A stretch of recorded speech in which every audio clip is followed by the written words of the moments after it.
আসসালামু আলাইকুম। চলে এলাম আর একটি নতুন ভিডিও নিয়ে। আজকে আপনাদের সামনে নিয়ে হাজির হলাম কলা, যা মোটামুটি সবার ঘরে কম বেশি থাকে। মানে মাঝে মধ্যে সবাই খাওয়ার জন্য নিয়ে আসে, এটা স্বাভাবিক বিষয়। তো আমাদের ঘরেও আজকে রয়েছে, ভাবলাম খাওয়ার আগে আপনাদের সাথে একটু গুণাবলী শেয়ার করে নিই।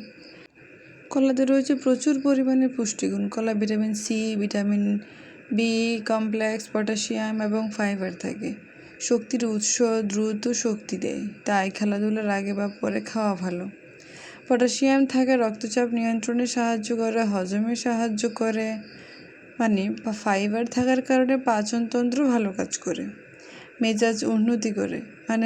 কলার ট্রিপটোফ্যান নাম থাকে, যা মেজাজ ভালো করতে সাহায্য করে। কলার এত গুণ যা আমাদের দৈনন্দিন জীবনে খুবই প্রয়োজন। ইনফরমেশনগুলো কেমন লাগলো? যদি নতুন নতুন মনে হয়ে থাকে তাহলে জানাবেন। ভালো থাকবেন, সুস্থ থাকবেন। আল্লাহ হাফিজ।